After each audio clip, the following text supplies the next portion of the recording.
My name is Andrew White. I direct the Center for New York City Affairs, and I want to thank you all for coming. I also want to thank the Milano Foundation, which makes these programs possible.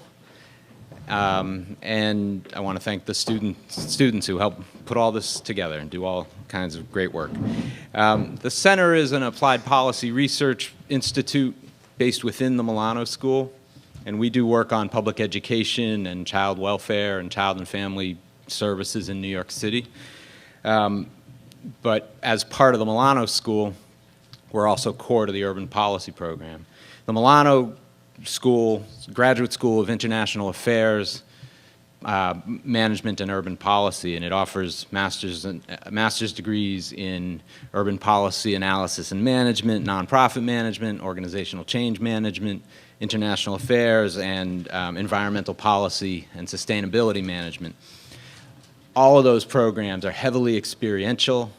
The students are out in the field doing a great deal of work, synthesizing what they learn, writing about it, and actually learning how to make change in the city and around the world. This is the 40th anniversary of the Urban Policy Program, which actually grew out of the Center for New York City Affairs back in the early 70s. And the Urban Policy Program includes a specialization in politics and advocacy and change.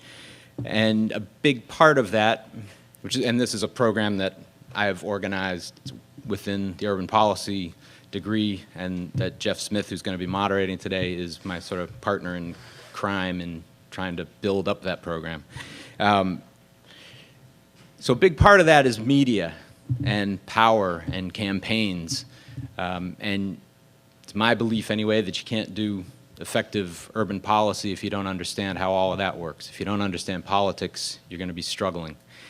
I'm thankful that the campaigns are over the and yet here we are talking about it. And I'm also thankful that the elections ended cleanly. I had this sort of fear in the back of my head that we'd still be counting votes or in court at this point, possibly for another few weeks. Arizona, but it doesn't matter necessarily, right? So, like many, though, I'm wondering what it all means. And Paul Ryan has said that cities were the key to Obama's victory. And, you know, of course, that's actually true, but it's nothing new. And I don't think that's a particular big surprise to Republicans that cities went Democrat. But what's new, one of the things that new is that the share of the votes that were cast by young people went up compared to 2008. Not a whole lot of people expected that. And the share cast by people over 65 was half what it was in 2010 in the midterm elections. So just that simple comparison, I think, says a lot. We'll probably dig into that this morning. Does the political media entertainment complex have much to do with that? And, you know, I mean, obviously the radical right has been deeply enmeshed in a political entertainment machine, and it seemed to have a big impact in 2010. What does that mean going forward? What did it mean just now? It's a lot to consider. I'm going to leave it at that and introduce our moderator, who is Jeff Smith. He's a professor of politics and advocacy in the urban program at Milano. He is a former state senator from Missouri and has his doctorate from Washington University in St. Louis. Jeff.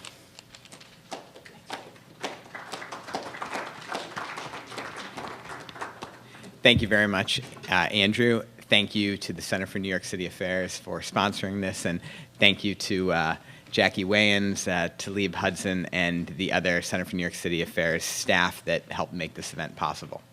And of course, thank you to the panelists, many of whom traveled from far away to be here. The 2008 election was really one for the ages. We had the head-on collision of the Obama juggernaut and the Clinton machine, as each one battled to make history. We had McCain's Phoenix-like rise from the ashes during the primary to beat several better-funded and more conservative candidates.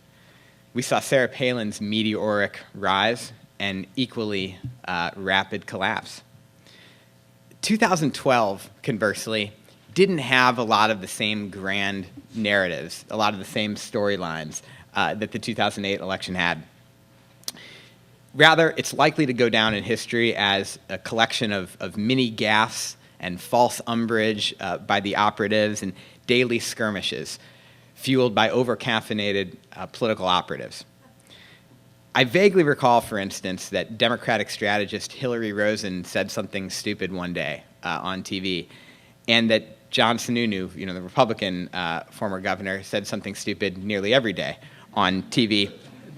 But I honestly can't remember what all these things were just a week after the campaign.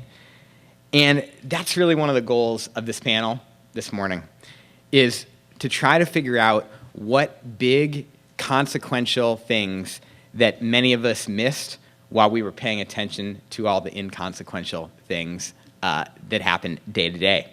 Now, we did learn some important things. We learned that since 2004, Democrats have really reversed the Republican advantage in leveraging technology to micro-target and then get out their voters. We learned that the 2008 spike in minority turnout was not a fluke, and that some people, particularly in minority communities, may actually redouble their efforts and commitment to vote in the face of attempts to discourage them from doing so. We learned that incumbents can get reelected with an 8% unemployment rate and stubborn declines in household income. And finally, we learned that you can't suggest that half the members of an ethnic group should self-deport and then expect to win the votes of the other half. Or maybe it was all much simpler than that. Maybe we just learned that when the better candidate runs the better campaign, he wins. So what I'd like to start by doing today is to ask each panelist, as I introduce them, to tell us what you learned from this election in 3 or 4 minutes. So first, I'd like to introduce Molly Ball. Molly Ball is a staff writer covering national politics at The Atlantic. Previously, she was a reporter at Politico, the Las Vegas Review-Journal, and the Las Vegas Sun, where she covered Nevada's competitive primary and general election races, presidential races in 2008. She's also worked for newspapers in Ohio, Pennsylvania, and Cambodia, as well as the New York Times and the Washington Post. A graduate of Yale University, Molly was a 2009 recipient of the Knight Wallace Journalism Fellowship at the University of Michigan. Thanks so much for traveling all the way from Washington, and what did you learn from this election, Molly? Way to put me on the spot. I think, when you talk about the triviality of the media landscape, I think one of the things we learned was that the big themes still come out, and I tend to be sort of agnostic about all the hand-wringing of how terrible this is or how wonderful it is that we have this freedom and this Twitter and all this stuff. But I think it was sort of simultaneously the sort of trivial, small, stupid election that you describe, and at the same time, a really big, consequential referendum on a lot of big things. I think we learned in the results of the election about some really sort of tectonic changes in the American electorate, in the composition of the electorate that you mentioned, and also in the way that the country has moved on things like gay marriage, the legalization of marijuana, some of the ballot referendums that passed in some of the states, and that was really a sea change that I think is going to continue going forward.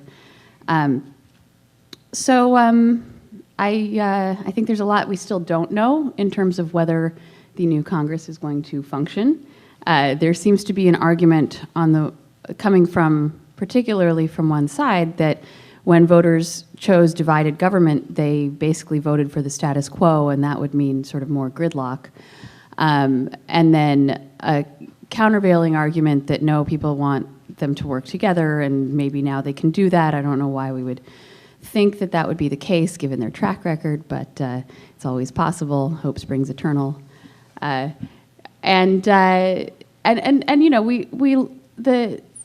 With the fiscal negotiations coming up, the Democrats seem very emboldened. They feel like on a couple of different issue areas that they had historically been terrified of, including taxes and social issues both, that they've been given a referendum and that the voters have signaled that on everything from whether you want to raise taxes on the rich to whether women should have access to abortions, that they've finally won those policy fights that had so often defeated them in the past. And so we'll see if they can turn that into an advantage in all these negotiations that are yet to come. Thank you, Molly. Now I'd like to introduce Sayu Bhojwani. Sayu is founding director of the New American Leaders Project, the only national organization specifically focused on preparing first and second generation immigrants for civic leadership. Prior to founding NLAP, she worked in philanthropy at Bloomberg LP in London and at Bloomberg Philanthropies in New York. From 2002 to 2004, she served as New York City's very first Commissioner for Immigrant Affairs. In 1997, she founded South Asian Youth Action and served as its executive director for 5 years. And from 2001 to 2002, she was a Charles H. Revson Fellow at Columbia University. Bhojwani serves on the boards of the National Immigration Forum and the After School Corporation, and also blogs for the Huffington Post. She's a PhD candidate in politics and education at Columbia University. Sayu, what did you learn from this election? So, obviously I come from a particular perspective, and I'm really enjoying the recognition of the new demographic coalition that seems to be I said that I come from a particular perspective, so I'm really enjoying the recognition of the new demographic coalition. And I think one of the things that I learned is that it is possible to unify Black, Latinos, and Asians around a particular candidate. At the same time, I think it's a very unusual coalition, and it wasn't a coalition that these communities of color decided to form as much as it was a result of a very particular targeted and expensive and successful campaign by the Obama folks. So I think the upside of that, though, is that it is possible to find unity among three communities that even within those communities, there's a lot of differences, but that there's an ability to transcend those differences when certain issues are important. I think that the other thing that was striking also is the ability of the immigrant community, and Jeff, you hinted at this, to mobilize even in times when the communities are being targeted. So I think what you're seeing in Arizona, the ability potentially of Richard Carmona, which is a race that has not officially, or that has been called, but that is contested right now. The ability of Richard Carmona to, if he's able to get the votes to win the seat over Jeff Flake, then what you're seeing is is really mobilization of an immigrant community that was under significant attack and that came out very positively and fought back against both that seat as well as Sheriff Arpaio, who, I don't know how much of this you know, but Sheriff Arpaio is kind of a leading opponent of immigrants, I would say, not just, quote, illegal immigration. So I think the ability of the community to mobilize despite very limited resources is a really important one. And then I think the third point that I would make is just that, so redistricting, had a real set of opportunities for the immigrant community. We saw that here in New York with Grace Meng becoming the first Asian American to be elected from New York. She's in a district that was newly created with 38% Asian Americans in the citizen voting age population. We saw that with Tony Cardenas in California in the 29th district. That's a 70% majority Latino district, and he was able to win that seat. On the other hand, I think we don't talk as much much about, we're not talking as much about the down ballot races yet. I think that you did see that although there were opportunities in state legislative races, that because of the turmoil that comes along with redistricting, that it was hard for new candidates to emerge, new sort of community-oriented candidates to emerge and really take advantage of the redistricting opportunities. So, so I think we sort of planted the seeds for what could happen in 2014. And then finally, I would say that it's interesting to me to see how many first we have in Congress and how little that has moved the needle in terms of proportion of representation. So in the Asian American and Latino community, there are a number of firsts, right? I mentioned Grace Meng. I mentioned Tony Cardenas, who's now going to be the first Latino congressman from the San Fernando Valley in California. Ted Cruz, the first Latino to be elected senator from Texas. And there are a number of others, but actually representation in the Latino community, or representation of Latinos in Congress, went from 26 to 31. It might go to 32 if Richard Carmona becomes the winner of that race. For Asian Americans, it went from 10 to 11. It might go to 12 if Ami Bera wins the California 7th Congressional District. But, you know, we have so far to go. And so I think the general message I would say for this is, you know, it was great, and I'm so optimistic, but that there's still a lot of work that needs to be done, and we can't take it for granted. Thanks, Sayu. And we're going to delve a lot more into the demographic components of the election this morning. Now I'd like to introduce Dave Catanese. Dave joined the national politics team at Politico in January 2010. Before that, he was a political reporter for KYTV, the NBC affiliate in Springfield, Missouri, my home state, where he covered everything from ice storms and tornadoes to the state legislature, and established a political blog that very quickly became a must-read site for all Missouri politicos, called the KY3 Political Notebook. He cut his teeth in political and weather coverage at FYR-TV, the NBC station in Bismarck, North Dakota. Catanese earned his master's degree in journalism from the Medill School at Northwestern University in Chicago, did his undergraduate work in communications and poli-sci at Susquehanna University in Selinsgrove, Pennsylvania. Are you going to have to answer for the polling that they produced this cycle in Pennsylvania? Okay. No. Because I think they were a little off in that Senate race. But Dave, tell us what you learned. You were out in the hinterland throughout this campaign. Your bylines were Montana and South Dakota and Indiana. So you spent most of your cycle on the road. Tell us what you learned. Yeah, I think one of the things I learned is how fickle the voting electorate is and how we can still be surprised. I mean, remember how good things were in 2010 for Republicans and how bad things were for President Obama and his policies. And here we are 2 years later, and now we're all talking about the death of the modern Republican Party and how they grapple with that. I spent a lot of time in Wisconsin where they had a recall or an attempted recall of a governor. The voters overwhelmingly rejected out there. To me, that was a sign that maybe that state was trending a little more conservatively. And then 5 to 6 months later, they re-elect President Obama pretty handily and elect the first openly gay senator in the country.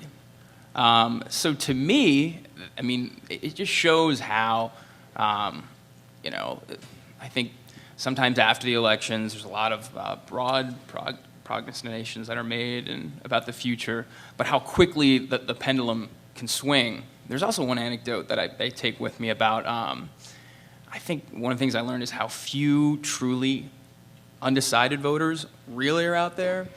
I remember a statistic coming out of the conventions. One of the pollsters did it. It was, I think, 6 or 7% they had it at. It was the lowest percent of undecided voters ever heading into the fall election that they had ever measured. And I was out in Ohio really covering a Senate race, and I had met an undecided voter out there, kept in touch with her because I wanted to know where she'd end up, but she was undecided on the presidential and Senate race. But her inclinations were to vote Democrat, but she told me this time she was leaning towards Romney. She said, it just seems like this time I want a businessman. I like Obama, I like his story. I like the historical aspect of it. But I think I'm going to end up with Romney. But again, she had a Democratic voting record. But I had her in my story as an undecided voter, and I kept in touch with her, and she said on election day she went in and voted for Obama because she felt like and I'm like, really? All the things we talked about in that interview? She's like, well, I was standing in line, and I just felt like it was the right thing to do. So, I mean, those were the two big takeaways as far as the political side. Just quickly on the media side, and I think all of us would probably agree with this, is just how much quicker everything has gotten. Not only, from Twitter, but just the pace of the internet and how quickly people want their news and how much more competitive it's become. And there are good things about that, but there are also some pitfalls that I think all of us can relate to as far as getting it right, but getting it quickly and sort of being in the moment as things happen. So those are my broad takeaways. Thanks very much, Dave. I'm sure when we get to the guy on the end of the table, we'll talk a little bit more about the accelerated speed of media coverage this cycle. Peter Hamby is next. Peter reports on national politics across multiple CNN platforms. He's covered the 2008 presidential race, the impact of the Tea Party movement in 2010, the Republican resurgence, and the 2012 race for the White House. During CNN's Peabody Award-winning coverage of the 2008 race, Hamby was a traveling producer and reporter with the campaigns of Mitt Romney, Hillary Clinton, John McCain, and Sarah Palin. In 2007, he created CNN's South Carolina Mini Bureau to cover the state's pivotal Republican and Democratic presidential primaries. He joined CNN in 2005 as part of the team that launched the Situation Room with Wolf Blitzer and earned a bachelor's degree in English from Georgetown University, as well as a master's in journalism from NYU. Peter, what did you learn this cycle? I learned a lot of things. I learned a lot about polling. I learned a lot about Libya from Herman Cain.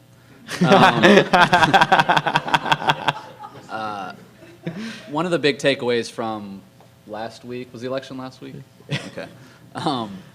Is that I think we learned that the era of Republican tactical dominance is pretty much over right now. For a long time, this was the party of Atwater and Rove. They had their stuff together. At the end of the day, Republicans would march in lockstep on election day. They knew how to get their people out. And they had no qualms about doing whatever it took to win.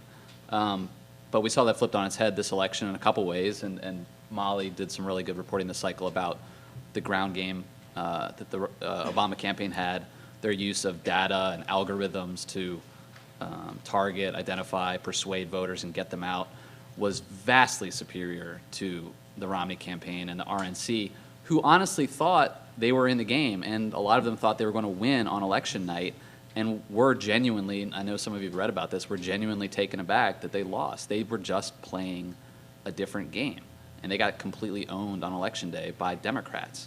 And another way is with this super PAC Citizens United ruling and outside money in politics. I mean, we came into this cycle after watching 2010 thinking that all this outside money would favor conservatives and favor Republicans. And we saw the Romney campaign really use super PAC money, outside groups, to really help them get through the Republican primary. But a lot of the TV ads in the general election have been panned by Republicans. I mean, the stuff that American Crossroads did, the stuff that Restore Our Future, the Romney Super PAC did in the general election was pretty banal. It didn't really move the needle. It didn't really own any news cycles. And Priorities USA, the Obama Super PAC, was actually the outside group that did a better job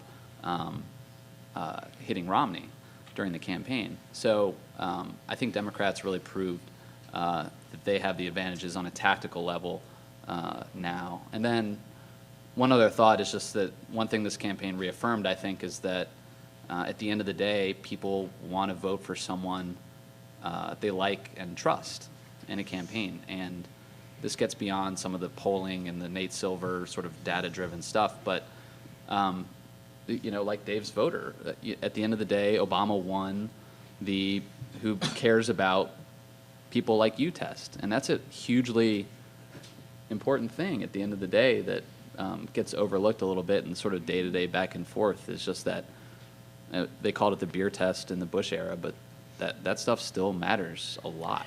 And that's, I think, what got Obama over the hump in the end. And maybe in a time of prosperity during the, in 2000, it was the who would you like to have a beer with. In a time of economic anxiety like now, it's more, who really can understand your problems. Or and we who can cares. talk about the Bears defense on Monday Night Football the night before the election. There's that. Yeah. Yeah. Well, thanks very much, Peter, and we're going to come back to you for some more in-depth discussion of the technology and the ground game, and you as well, Molly. Now I'd like to introduce Ben Smith. Ben joined BuzzFeed as editor-in-chief in January 2012. Before BuzzFeed, Ben was senior political writer for Politico from 2007 to 2011, where he wrote a daily blog the Time named as one of 5 essential blogs in 2010. In 2008, he covered the Democratic presidential primary, and his work covering the epic Hillary versus Obama primary was sort of must-read material for anybody in politics. Before Politico, he wrote a column and a blog for the New York Daily News and started New York's very first political blog called The Politicker for the New York Observer, as well as the political site Room 8 after working as City Hall bureau chief for the New York Sun. Smith is a graduate of Yale, was born and raised in Manhattan, and lives in the Ditmas Park neighborhood of Brooklyn with his wife and 3 children. Ben, what'd you learn? Thanks. It's always fun to be to see so many people in New York, because I've been here all along, who I recognize from real life and from Twitter. But also, just having done this sort of panel about politics in New York for the last, I guess, decade, I think people here have often, even after Obama was elected, had this slight sort of sense of siege, and that there was this, of being this embattled progressive minority, that in the Clinton years, liberals and Democrats won by kind of tricking much of the country into thinking that Democrats were moderate, and by Clinton running to the center. And I think after 2008, people felt it was a bit of a fluke. And I do think, the central lesson of this cycle is that a lot of the values that, around gay rights, around taxing and spending, even to a degree, that basically Manhattan is more representative of the country than Sarah Palin's kind of real America is. And that's a big shift. And Somebody tweet that quick. I forgot to note in my introduction that Ben has more Twitter this isn't followers. off the record? Yeah, Ben actually has more Twitter followers than everyone else in the room put together. So, so I think, to me, that was the big takeaway. And really, as we sort of sat there and watched the results roll in, and we're trying to think of what our analysis story was.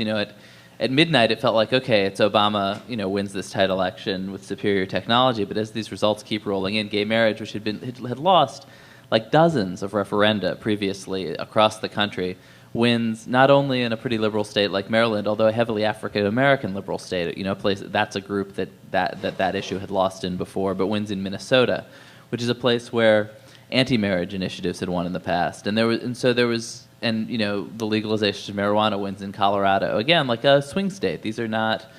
This isn't the coast, and so, and I think there's a sense, certainly in the Republican Party, that the party needs to, and I think on gay marriage this was already happening, needs to kind of get out of the business of fighting some of these issues. I think immigration will be the other big one, and I don't think. I think you'll read that now the Republican Party is doomed for a generation, which. You read about the Democrats in 2004, and that's always nonsense. These parties are very flexible. They're very ideologically flexible. They're in the business of selling themselves, and I think they're moving right now very quickly to jettison some of their positions and find new ones.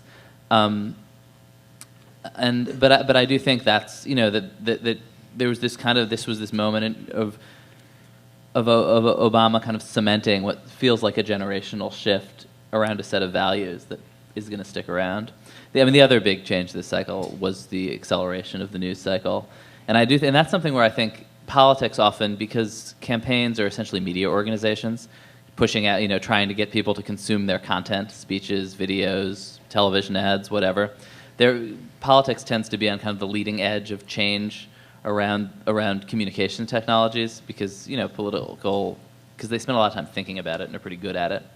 And I do think the kind of acceleration and the shift towards social media that really dominated this cycle, where there was this central conversation being held on Twitter. And political Twitter is huge and overgrown relative to other, to technology or business or whatever the other sort of big Twitter conversations. But I do think you're going to see lots more of these conversations shift towards social, the way the 2012 political campaign did. I think thanks, Ben. You make a really good point about the flexibility of the two parties. Some people noted in 2000 that the 2000 electoral map was the mirror image of the 1896 electoral map. And it wasn't as if the political culture changed that dramatically in Michigan or Idaho. It was that the parties had essentially completely changed their positions along the way during the century, and we're likely to see something approximating that given the big generational divide on issues like gay rights. Let's go in a little more depth, Molly, to some of the things that you saw on the ground. I know I saw a lot of bylines from you, from Virginia, from Ohio, from other swing states. First of all, what did you take away from conversations with people on the ground? I know you spent a lot of time with soccer moms, quote unquote, in Virginia. And how were the conversations that you had in a place like Virginia different than in a state like Ohio? It's hard to talk to voters because it's not the same as talking to strategists or pundits. They're always more complicated, and I think that's really interesting and informative. Not to sound all Pollyanna-ish about the real people of America and how we have to listen to them, but that is a good thing. But you do get some insight. For example, so I spent some time in coal country in Ohio talking to people, a lot of whom there was some sort of sublimated racism, but then at the same time, a lot of the same people who probably wouldn't vote for Obama because he was black also wouldn't vote for Mitt Romney because he was Mormon. And so you had these people sort of feeling cross-pressured by their different prejudices and being left sort of unrepresented, feeling like there was nobody that they could vote for. I found a higher proportion of undecided voters in those areas. And you also really learn what tactics are succeeding. When I was talking to these coal miners and thought that I would find this hotbed of anti-Obama sentiment because of his supposed war on coal, but I kept hearing them say, Romney thinks coal kills people. And I did not know what this was about. I didn't know where this was coming from until I realized the Obama campaign had been airing an ad showing this clip from Mitt Romney at a press conference in Massachusetts in 2004, I believe, where he was standing in front of a coal-fired power plant saying, get out of town, this kills people. And so you learn that of all of the ads, and people in Ohio were seeing so many ads, some of them were really hitting the mark and were really lodging in people's minds, and those messages were getting through, whereas others were just sort of going completely over their heads. Talking to soccer moms in Virginia in sort of very upper class, some of the 7 of the top 10 median income counties in America are in the Washington, D.C. area, and the top 2 or 3 are in the Virginia suburbs, and these are sort of swing counties. And this was at a time after the first debate when Obama was losing the most ground among college-educated white women. And so I went out to talk to these people and again found a really unusual, Dave was talking about how few undecided voters there were, and that was really true. If you were a reporter going out to try to talk to voters, it was really hard to find people who would tell you something that wasn't just sort of partisan talking points because they'd made up their minds years ago.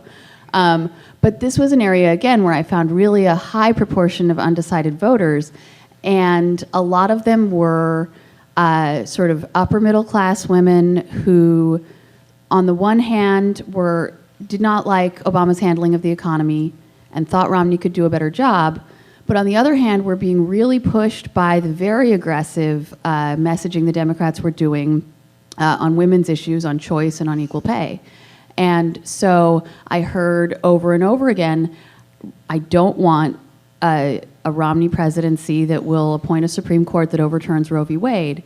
But on the other hand, I don't want this president. I don't like what he's done with the economy.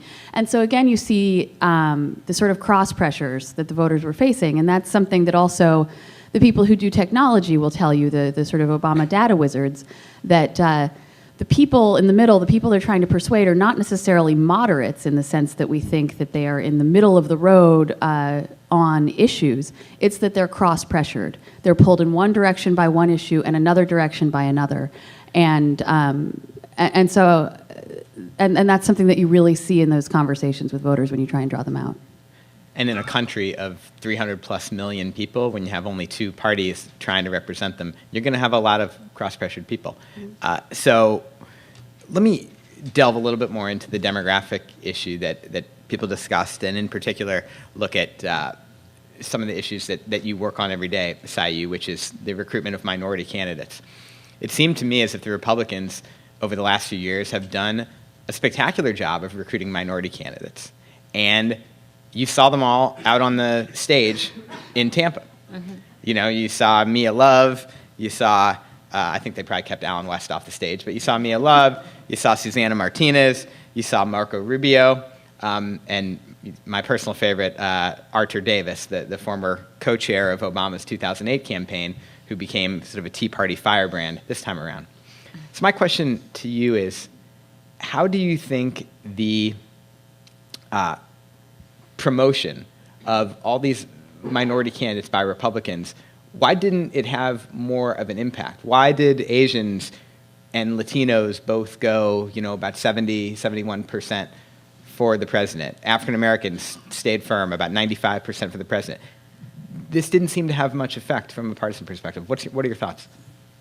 Well, the short answer to that is I think the voters aren't stupid. They understand that, they could see beyond my grandmother moved to the United States and worked hard to get me where I am kind of story. I think with the Republicans, there was a lot of representation, but not enough policy response. And you saw the narrative, the immigration narrative. Everybody was pulling out their immigration narrative 4 generations back, right, in the Republican convention. At the Democratic convention, it was coupled with really particularly the deferred action policy, right? So there was this one, it wasn't really much. Remember that the Obama administration has deported more people than Bush, sorry. In 8 years. In 8 years. And so but that's not a narrative that people remembered. What people remembered after the Democratic convention was this young undocumented immigrant. They remembered Eva Longoria talking about deferred action and Joaquin Castro. So there is that response to policy. And if you look, I was actually surprised. I was looking at the polling among Latinos that across Latino groups, so across gender, across national origin, so that's everyone from Mexico to Cuba, across partisan identification, and across sort of foreign-born versus U.S.-born, the second most important issue is immigration after economy and the jobs. So if you are a Latino in this country, and look, the thing we're going to remember, right? I don't think anybody has forgotten self-deportation, even if immigration isn't the issue that you're most concerned with. So Romney really hurt himself in that regard. And I think people, I do think the coupling of this deferred action policy in particular, and then just really in a couple of weeks prior to the election, Obama spoke to the Des Moines Register, right? That interview that was supposed to be off the record that was circulating certainly among the kind of Asian and Latino communities, that he promised to deal with comprehensive immigration reform next year. Now, is he going to be able to do that with the Congress that he has? Who knows? But it was something that resonated with a lot of people. And so I think that the narrative just isn't enough, you know. And the last thing I'll say is that among the Latino sort of the thing is that Latinos have a number of high-profile elected officials. So there's Marco Rubio and Bobby Jindal. But in terms of numbers, Asian Americans and Latinos have many more elected officials. So I'm sure that the trickle down, because these were, you know, surrogates, these were people who were mobilizing their communities. And I think that sort of resonance with the policy and with the person really mattered, right? So I'll just say two things. I mean, one is I was canvassing, this is my I run a nonpartisan organization, but I was on my personal time canvassing for Obama in Philadelphia, canvassing Asian American voters. And that's really hard work, as you described. It's hard to get people to open their doors. But the few conversations that we had, I mean, one of them, this woman said to me, well, you know, I'm going to vote for Obama because I know that he cares about poor people. And I'm pretty sure that the president said nothing about poor people in any of his comments, No. but that was the perception. And then I was doing exit polling in Queens, in Elmhurst, and there was a woman who, she had very limited English proficiency, and she was filling out the form, and we got to a question about whether, you know, support for same-sex marriage factored into her equation, and whether she supported same-sex marriage. And she said, she seemed a little confused, and she said, well, I'm going to say strongly support because I know that he, meaning Obama, supports it. So I think I should just say yes, right? And I was like, well, you know, you could say whatever you want. But it was interesting to me that, you know, she was conflicted about her own position because he had come out, and it wasn't, I mean, it was big, I think, in a lot of communities, but it wasn't something that got a lot of play.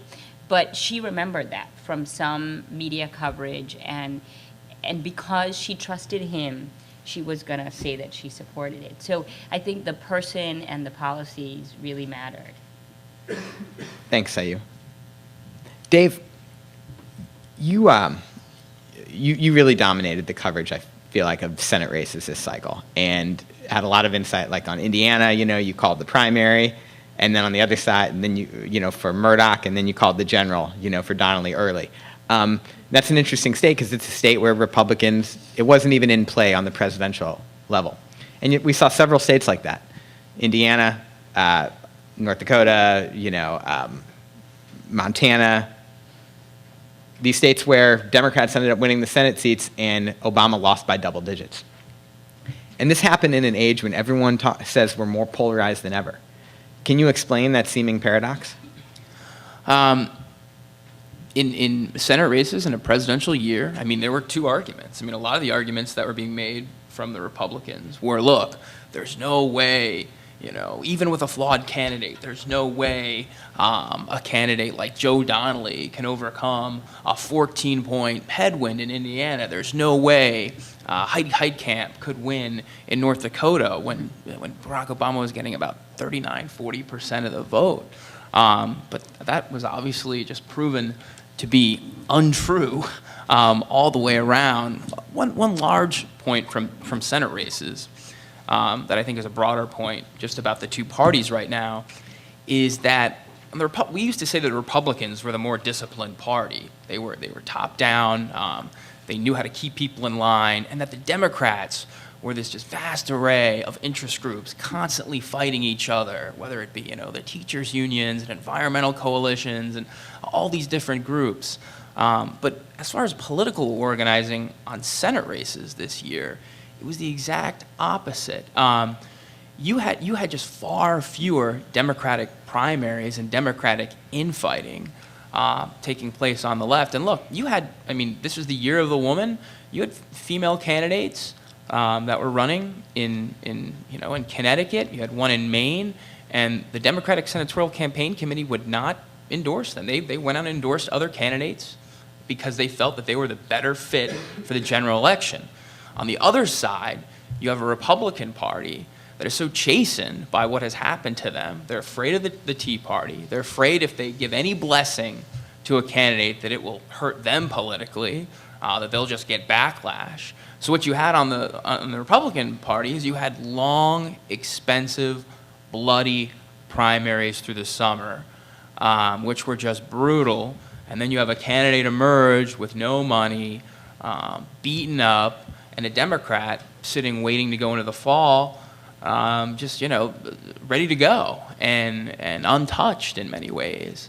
And I think that's not the full explanation to why it happened. I do think there was sort of a slight ideological, obviously demographic shifts that are going on that benefited the Democratic Party, but I don't think you can underestimate that the fact that the primary process is so much more volatile on the Republican side, and frankly, I mean, on the Democratic side, you just don't have that. You didn't have the left get upset when the Democratic Senatorial Committee went into New Mexico and endorsed a sitting congressman against a statewide Hispanic auditor. You didn't see, Hispanic groups revolt in a way that, on the right, if the establishment were to go in and endorse sort of the big-moneyed favorite, you'd have maybe the more conservative elements, protesting the next day, seeking media coverage, and saying we're gonna work and put together a concerted effort to defeat the establishment. So the big takeaway on that is just it's sort of flipped. The Democrats are now more disciplined, top down in many ways. I think some of this has to do with controlling the White House. You have a president in power, whereas who is the leader of the Republican Party now? Could anyone name who it is on this given day? Although, Dave, I would hypothesize. Who'd you say, Peter? Michael Steele. Oh, Michael Steele. That was Although Donald Trump. No, sorry. I would say it happened even while we were out of the White House, because I think Chuck Schumer in 2005, 2006, it was sort of a sea change in the way the DSCC started operating. He went into Pennsylvania. He said, yeah, I know there's Barbara Hafer, this state treasurer, but, who's a woman, and the women's groups are behind her, and she was pro-choice. But he said, you know what? Bob Casey, he's got the name. His dad was governor. He was popular. That's who we're going in for. I don't care what the backlash is. So I think you're absolutely right, but I think it started, I think Schumer, who obviously, as New Yorkers know, is no shrinking violet, helped lead to this sea change. But the Republicans have talent and have someone that can do it. The question is who's going to step up and say, look, we're not going through, 12 primaries and talk about and have the focal point be abortion for our next primary cycle. I mean, there's got to be someone, they have a bench of people that are, someone has to step up and do it, or they're going to face the same type of problems the next cycle. Peter, you're going to say something. and I have the same question, like who's going to do that? Because Karl Rove sort of floated this proposition in the Washington Post the other day that American Crossroads will rebrand itself a little bit and be the group that spends money in primaries to kill off, insurgent candidates that, talk about rape. And I would agree with him that he could use a little rebranding right now. Yeah, but here's the thing: it's a problem that I don't think is going to go away. Karl Rove, I think might be misunderstood by the left. The conservative wing of the Republican Party despises Karl Rove. The folks who were one of the reasons I think Todd Akin didn't drop out is because Rove came out guns blazing and said, get out of this race. And social conservatives, evangelicals, who had long been suspicious of Karl Rove, going back to the Bush administration, immediately rallied to Akin's side. And I think, Rove can't be the voice who's weighing into primaries. But like Dave, who is that person? There's just, there will be, and I don't think it's going away, just lots of skepticism toward Washington from the Republican grassroots. Got a little break in the action for some breaking news, which I'm sure Ben already knew. But Angus King, the Maine senator who won as an independent, is going to caucus with the Democrats, as I think most of us suspected. And Nancy Pelosi is planning to remain as House Democratic leader, thanks to Politico. I'm sure BuzzFeed may have had it first. Sorry, Ben. All right, let me go on, since we're talking about the media and the speed of everything, the acceleration this cycle. There are some that I talked to this last cycle, Ben, who argued that you, and by extension BuzzFeed, may have had more influence on the tenor of coverage this cycle than any other media outlet. Some think that's a spectacular thing. Others are less sanguine about it. For what it's worth, I thought it added a lot of value to have like Andrew Kaczynski excavating the C-SPAN archives for the last 25 years. And I thought some of your long-form pieces were excellent, like the piece about George Romney and civil rights.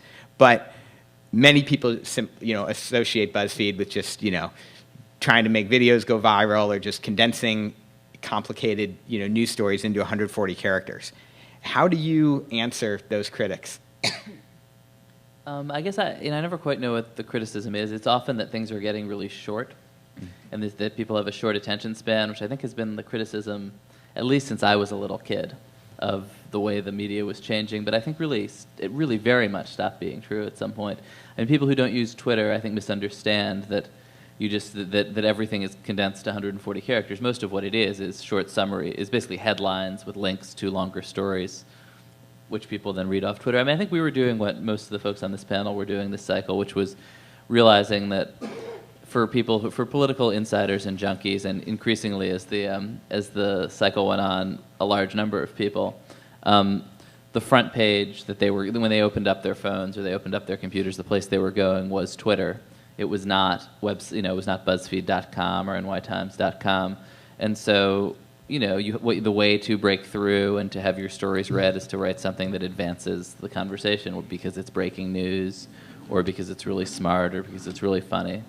But there's not really any place for rewriting. If the New York Times has a big news break, half an hour later, write a story that's sort of a short summary of that New York Times story that's like half as good and was pretty quick, and you're kind of impressed with yourself by how quickly you summarized it. Like, that's just not something anybody wants. So I think those incentives are basically kind of a throwback to the kind of news reporting most of us got in the business to do. So yeah, I mean, I don't know. That's my view. Any other thoughts on the panel? And how terrible BuzzFeed is. Go for it. I was going to say real quick. I mean, there are two kinds of breaking news, and I think all of us at this table have done both. One is the stuff you sniff out on your own, the stuff that you use your sources to kind of dig up. That's certainly the most rewarding kind of breaking news. And the other stuff is oftentimes kind of handouts, like research from the RNC or the DNC or this labor group saying, hey, here's something you didn't know about Mitt Romney, like he did X, Y, and Z back in '94. Like, oh, wow, no one knows about this, and you kind of write it up. I know for a fact that it's somewhat problematic for me working for a more legacy news organization, and I know colleagues that work at, the Washington Post or ABC or whatever. The process of getting a story online at a place like that can take half an hour at minimum, an hour sometimes. I remember being with one of Ben's colleagues at the Republican convention in Tampa, and we both filed a similar story, something about the RNC platform fight, 400-word blog post, and I was like, Zeke, let's time out how long it takes you to get this online, and I'm going to time out how long it takes me to get this online. It took BuzzFeed 4.5 minutes, and basically I believe just went to Ben, who's really fast, and read it and went up. And for me it took, half an hour, which isn't a long time at all for something to get online, and I'm not denigrating my colleagues, but for campaign staffers and operatives who want to get a story out there, there's incentive to go to Politico and to BuzzFeed because they're faster. They're setting the standard for everybody else. Yeah. Yeah. And it'll get out there quick, and it'll get into the bloodstream on Twitter, and then the story's up, and they don't have to wait. And speed, actually, though, I think that was something that at Politico in 2008, we were like the only ones. Basically, partly we were the only ones where they sort of would empower reporters like Dave and like me to not go through an editor with stuff sometimes, which just gives you a huge speed advantage. I think actually that's decreased a bit, because a lot of this stuff is just, if somebody says something at a press conference, in 2008 you would win just by typing faster and getting it up faster, which is not like a terribly satisfying form of journalism anyway. But that stuff has really been commodified by Twitter, and it's everywhere instantly. it's actually sort of a relief to not compete, to be a wire service of boring stuff that isn't important enough for the wire. And I just wonder, I mean, as far as Twitter goes, Twitter's very, you're sort of writing for the gang of 500. I mean, you talk to a lot of people, you get in the field, people don't know what Twitter is, or they know what it is, they don't have it. They don't know what Politico is. I mean, I don't even know. I just wonder the demographics on Twitter and the age difference between people who have Twitter accounts and then sort of that age where you don't have it. And then the second point would be, I guess, who's your main audience is versus sort of the influencers and everyone on Twitter, sort of in the political sphere, lives, I would say, 75 to 80% of them are in the D.C., New York City corridor, with some state people that are really ingrained. And then how do you really I guess and this is a question, how do you broaden that out to, I mean, you said you think the future is going to be business news, tech news, and I don't see that yet broadening it. I mean, I guess I think Twitter's great for these very sophisticated conversations inside verticals, which is, where Politico it has always lived, right? Where you're right. I mean, there just aren't that many people in America who care about the ins and outs of even a presidential campaign in the summer, right? I mean, that is fundamentally, like in some ways, an inside conversation. I do think, right, that people who don't want to read more than once a day about this stuff, like, aren't going to have this stream want this stream full of it. I mean, the other place where we try very hard to have people sharing our stuff is Facebook, which is a totally different ecosystem where it is a much more diverse mix of stuff and the kind of story that goes viral there, that gets spread there, tends to be something that has a real emotional punch that isn't really just some dry analytical piece about politics. So in keeping with the accelerated pace of the cycle, we're going to break it up right now with a little speed round, okay? Best pure candidate of the cycle, Molly, and we'll go down.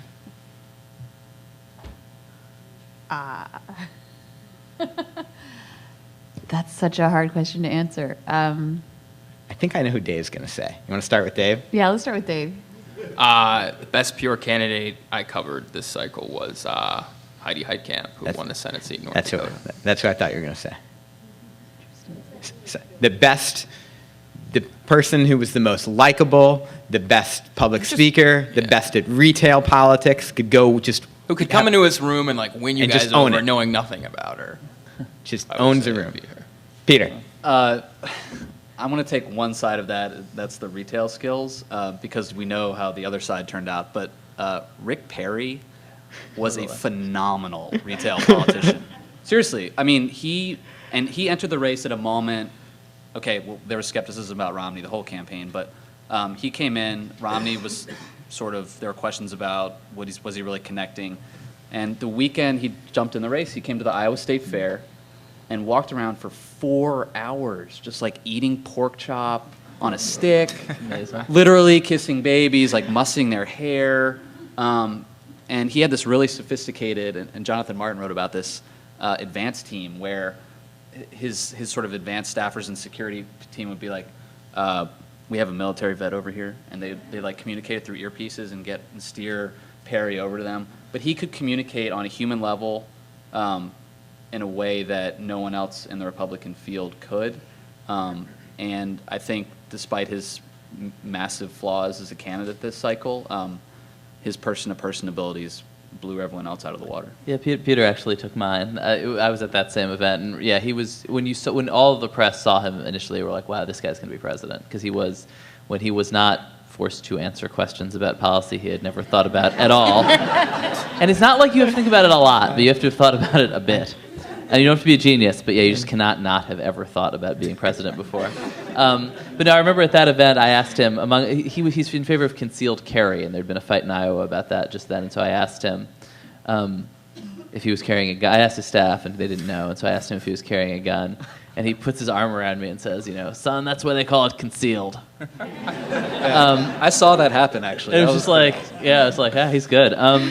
But it is actually, it's funny, the other candidate who was a great candidate, was also a losing candidate, is Scott Brown, who's just about maybe it just speaks to that these that there's a lot more to this than sheer kind of retail political skills. But and there was Rosie Gray did a great story on election day where Brown had left his election booth and sort of straight. He never had much of an entourage and kind of wandered away from his staff. And there was a bunch of like people who he thought of as his people, white union member, working class guys standing around, I think wearing Elizabeth Warren stickers, and he was just sort of pleading with them, and I think he asked them, what do you have in common with her? Why are you voting for her? And and the answer was because they preferred her policies and they're Democrats. But there was just this sense that like he was the most likable guy in Massachusetts and just couldn't bridge these ideological gaps. Yeah. No, I can just see him going up saying, hey, what are you guys doing? Come on, you know me, Yeah, exactly. And Rick Perry, I put all my chips on him. Just given the ideological and geographic metamorphosis of the Republican Party over the last generation, I didn't see how a Mitt Romney, basically a Massachusetts moderate, could beat a Southern conservative that, had retail skills like that, and I was totally wrong. Sayu and then Molly. I don't know. I guess for the retail skills and the powerful story, probably Grace Meng here in New York and Tammy Duckworth in Illinois. So I'll cast my vote with the new Asian American Congresswomen. Good. And as long as we're appreciating Republican primary candidates past, just in terms of candidates being unpredictable, fun to cover, and breaking out of the sort of ultra-disciplined, consultant-driven mold, you've got to give it to Newt Gingrich.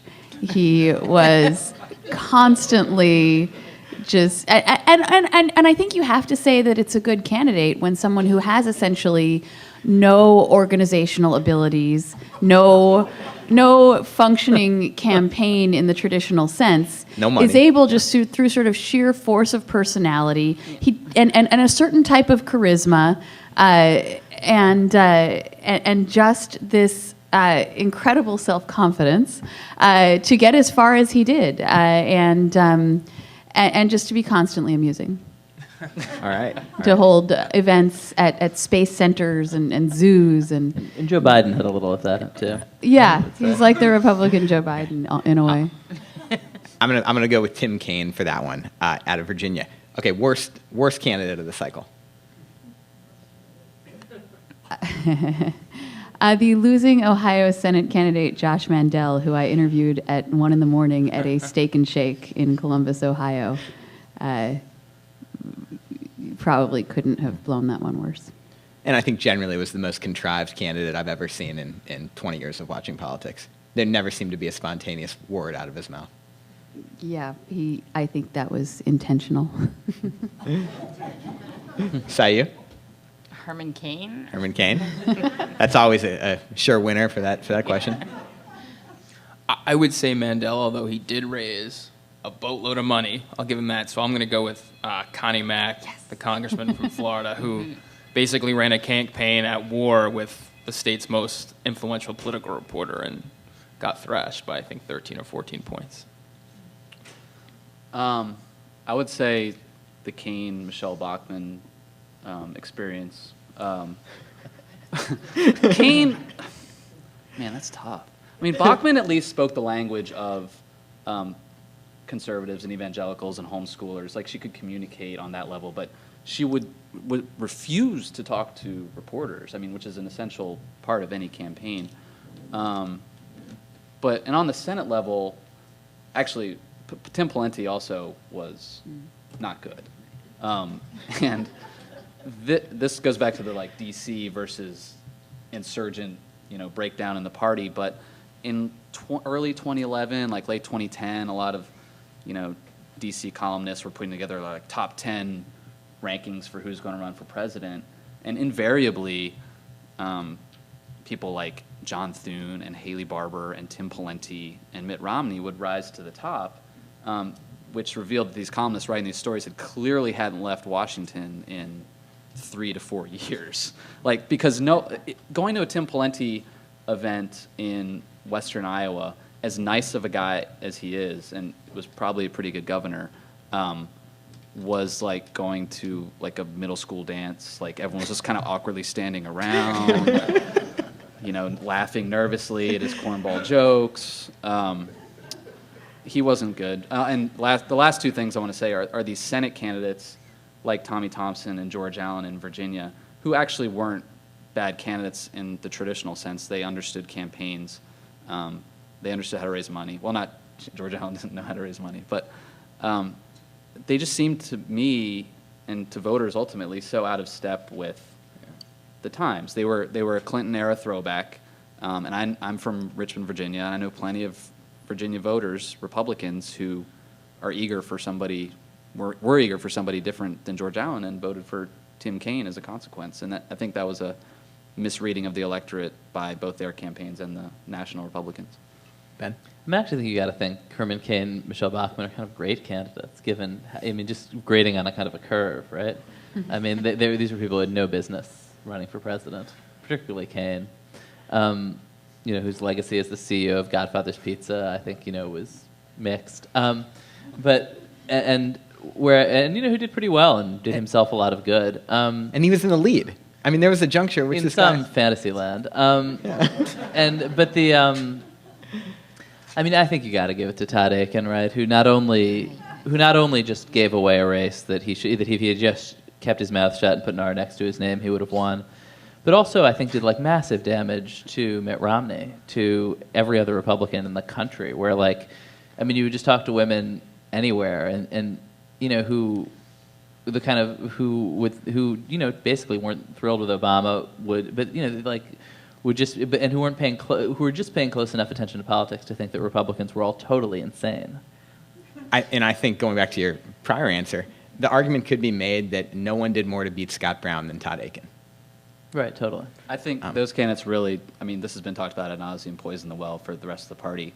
And actually, someone yesterday who worked inside the Romney campaign told me that after Richard Murdoch made his comments in that debate about rape and abortion, their tracking, and another Republican running statewide polling inside Indiana said that Romney was up double digits over Obama in Indiana, and that lead completely evaporated in Indiana to where it was only a +3 lead in Indiana for Romney, which is amazing in Indiana. But it was really Aiken who said something just sort of nutso, where Murdoch said something that a lot of conservative Republicans think. He articulated it poorly, obviously, but I think wasn't ultimately trying to say something insane, whereas Aiken had, it was sort of off the rails in a way that became sort of symbolic of any Republican talking about women's health anywhere.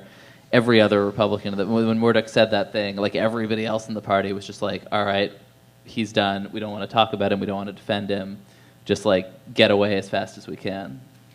So you note Missouri, and Missouri is interesting. It's my home state, and it was considered kind of the prototypical bellwether state for most of the last century. It voted for the ultimate winner in every presidential race from 1900 till 2000, with one exception. And now it's sort of fallen off the map because of a variety of demographic changes, really not changing as the country has changed so much. What other states? So Missouri's fallen that way. We've seen Virginia and Colorado become swing states, which were once strong Republican states. What states should we be looking at over the next 2 or 3 cycles that are going to move from solid blue or red to purple states? Molly? Oh, that's not quite the question I thought you were asking, but sorry. that's okay. But fun fact, statistically, the #1 bellwether in America now is Nevada, where I was a reporter for nearly 6 years. And if you look at it, you can see why. It's a state that has a large and growing Hispanic population. The Sun Belt in general is where a lot of the population growth and population migration from within the country has happened in the last several decades. You have not only the sort of retirees moving to Arizona, but just people fleeing the Rust Belt because it's cold and manufacturing is collapsing and the service industry is growing in these southwestern states.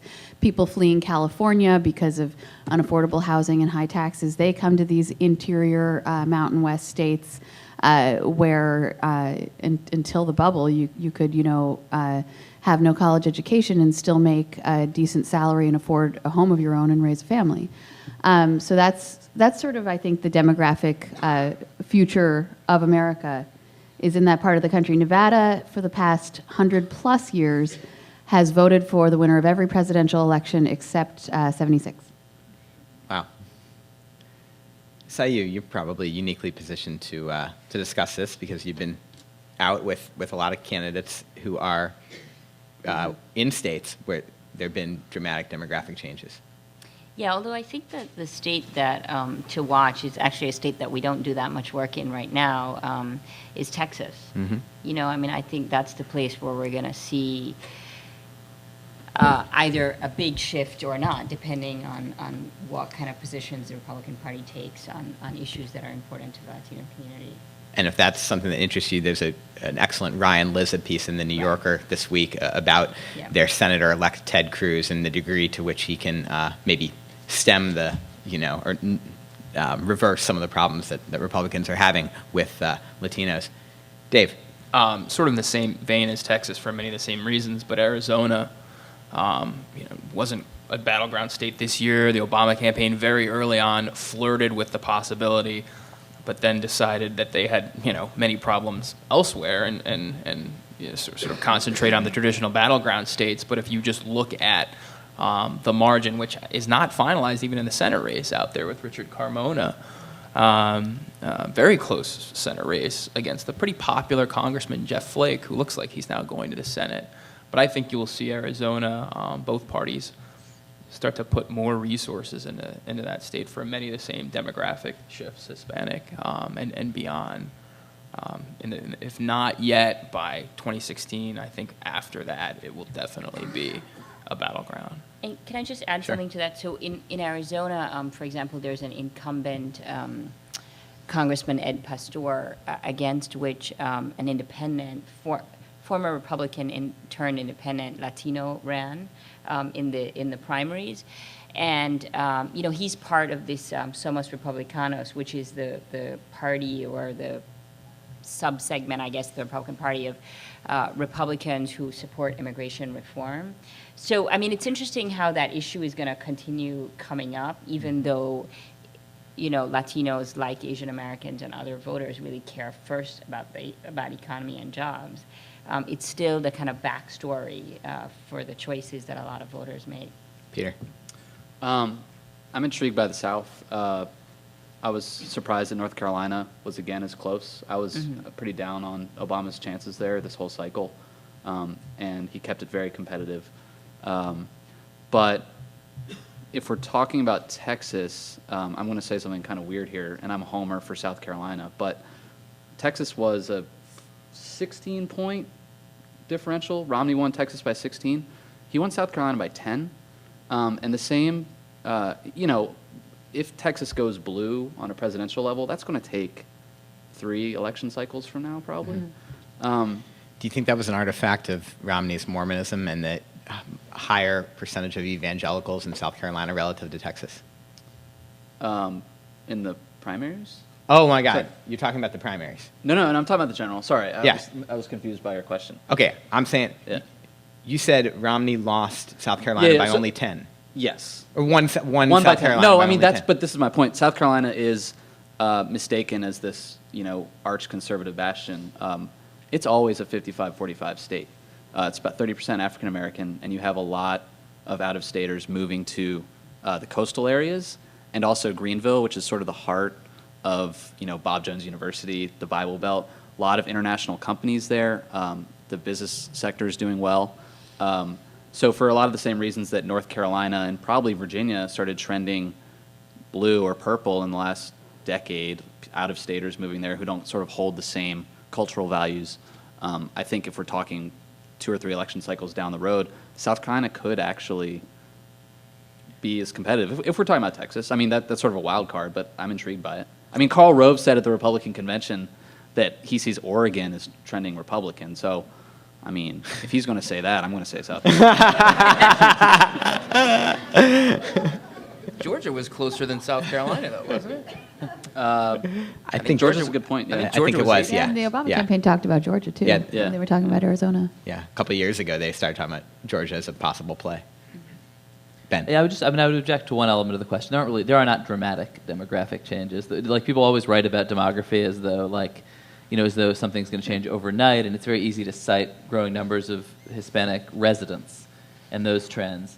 I mean, voting always lags. These are things that happen not quite on geological time, but not dramatically from cycle to cycle. But I mean, obviously, the central trend in most of these things, although white voters in the South is I mean, right, in the South there are enough black voters who are pretty reliably Democrat that if the white voters start tilting a little more toward the Democratic Party, suddenly there's this new coalition there.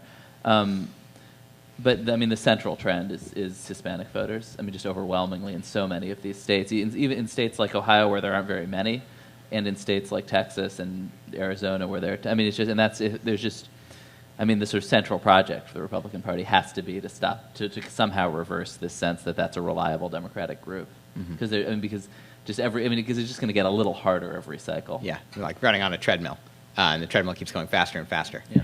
So one thing we haven't talked about yet is money.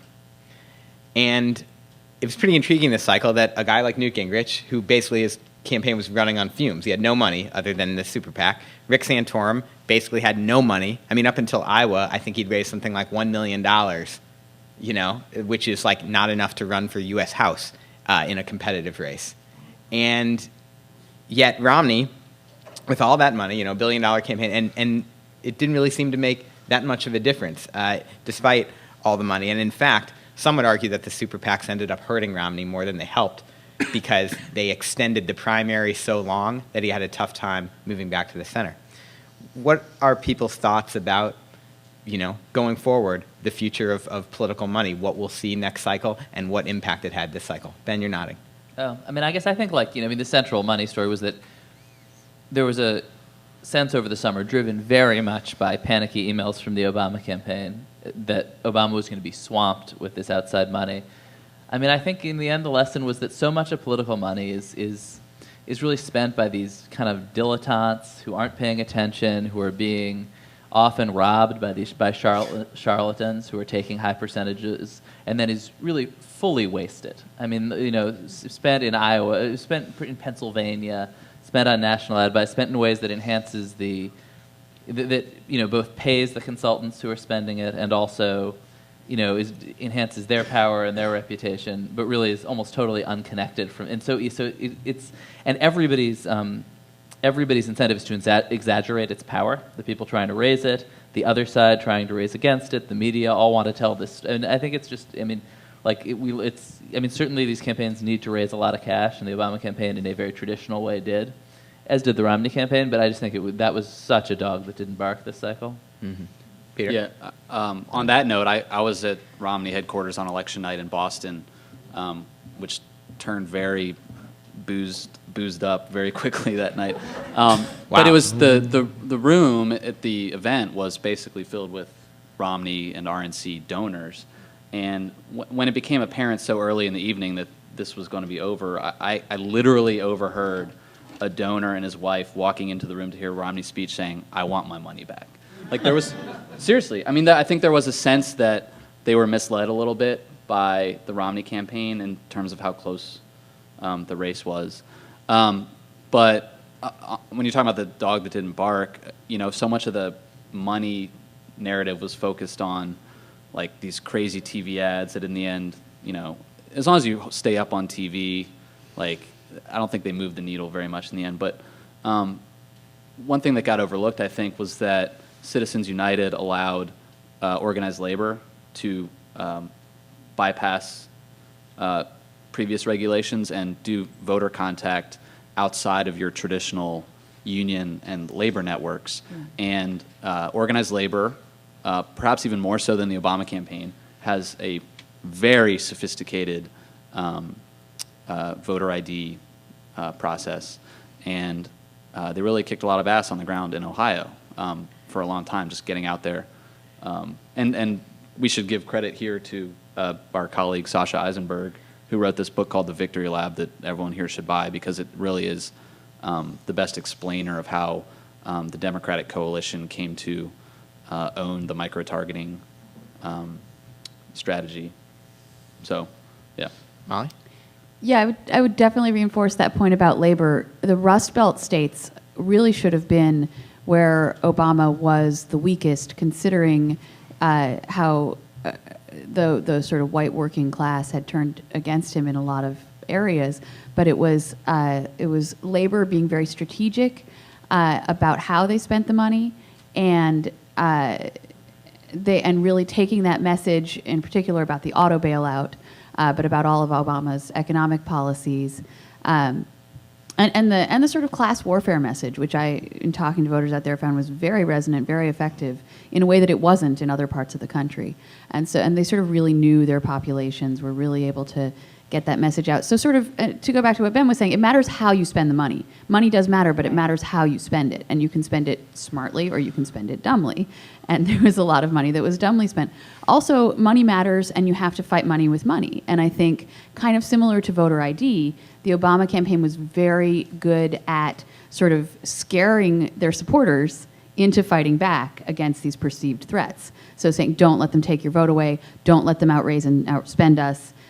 So the Obama campaign in the end did not get vastly outspent. I mean, I think it mattered in 2008 that Obama was able to outspend John McCain more than 2-to-1 on TV.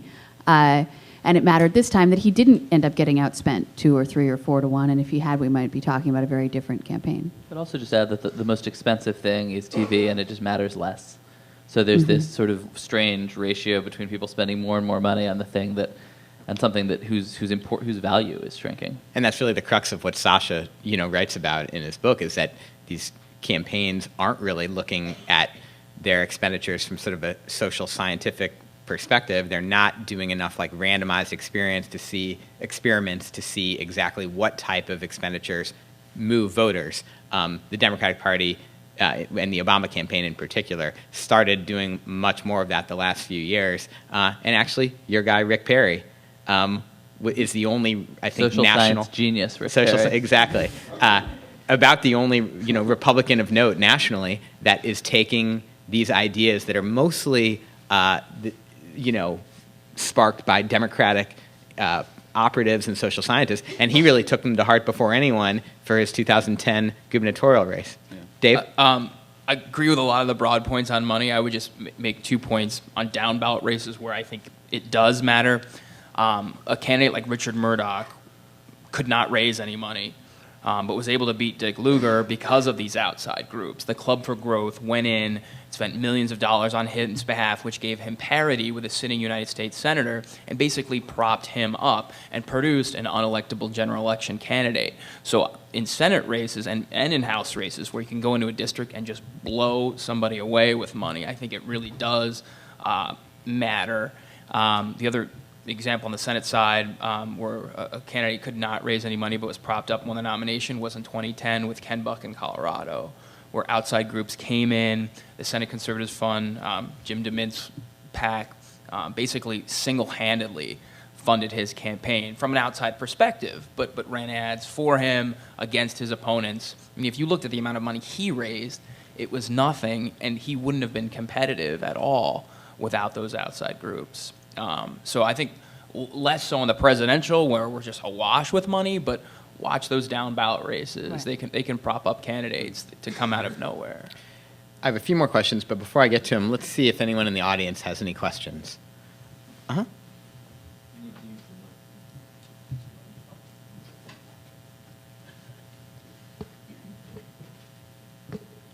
Hi. I took part in a focus group on Election Day. It was called Standing in Line for 2 Hours Waiting to Vote. And speaking with the 6 people who were standing around me for almost 2 hours about the election. And what intrigued me, although they were very diverse by age and gender, I was the only one who had voted in 2010. They voted in 2008, none of them voted in 2010, and 3 of them had only registered to vote in this election. So I was wondering whether 2 years from now, whether all the changes that we're all talking about will simply disappear and we'll go back to what happened in 2010, where people are voting on different values and all the lessons that we're talking about really don't come to fruition, and we see a resurgence of Republicans gaining seats in the Senate and the House and things of that sort. You won't see them in line in 2014. I don't think. Yeah. I mean, Just historic. I So- mean, you just see a huge drop off. Right. Yeah. And That's you, true in how midterms, how but- old were they? Widespread. Oh, really? They weren't younger voters. Okay. But I think the other question is not only how does that carry over to the midterms when you inevitably have a drop-off, but also for 2016 when Obama is not on the ballot, and whether the Democrats can mobilize the same demographic coalition without the sort of uniquely inspirational figure that Obama represents to a lot of minority communities. I mean, I want to just say that, again, when I was doing exit polling in Queens, that there were a number of people, if you remember, that New Yorkers could vote by affidavit in any precinct. And a number of folks, when they were coming up to ask, the question that when I would explain that they could only vote for president and Congress, like that, the first thing they said to me, well, that's fine, because I just want to vote for president. I mean, that's why most people came out this year, and that's why they'll come out in 2016. Like that vote for president for a symbolic reason really matters, I think, to most people, but particularly to new Americans. Is it possible that a return to a sort of 2010-like composition of the electorate in 2014 could give the Republicans a false signal? Well, Democrats didn't take the House back. So, I mean, the central thing that happened in 2010 is Republicans took the House, and that totally changed the landscape of Washington. I mean, I think, the watermark in Congress didn't change. I mean, the Republicans held the House, and so, I mean, I think that was really what happened in 2010. And so, I mean, I do think in the midterms you typically have a different electorate. Mm-hmm. I mean, I'm sure the White House is going to spend the entire next 2 years thinking about how not to kind of lose touch with its general election voters the way it did in 2008. Mm-hmm. But in the end, I mean, I guess I don't have the Senate map in front of me, but I mean, what really matters is whether control of one of the houses changes in the midterms. And the Senate map, I mean, if you look, it's Arkansas, it's South Dakota, North it's Carolina, Louisiana. I mean, you'll have some.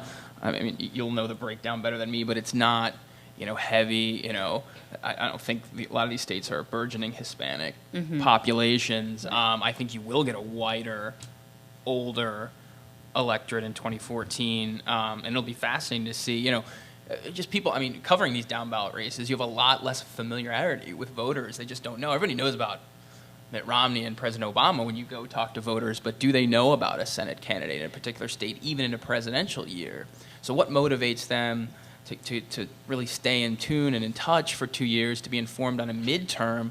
A lot of people just throw their hands up and they just want to wait for the next one because they're just done with it. They're just like, really, another election already? So my question, as opposed to us that are thinking like, so is Hillary going to run? Here's my question. We're talking about a post-Obama era, and to what extent did the Obama campaign mesh their field operations and their data work with the DSCC, the DGA, the DCCC? How much was it interwoven enough that all of these investments are going to have an impact in 2014? No, it's completely separate. I mean, that's because Obama in 2008 ran against the Democratic establishment, which was the Clinton campaign.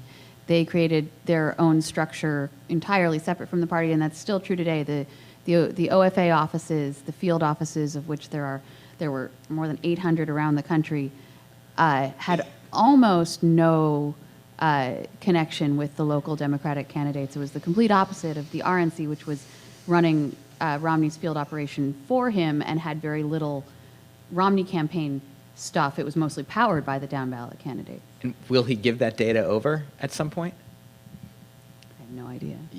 You guys know? I mean, you got to think it would. I mean, there are like independent Democratic data Like Catalyst. companies. Yeah, Catalyst that were created to share Democratic voter data across the coalition. They're set up as a private entity, so a campaign can go buy voter contact information for Ohio and use it for their campaign. But I mean, the Obama folks guard that stuff so jealously. It'll be interesting to see what they do with it.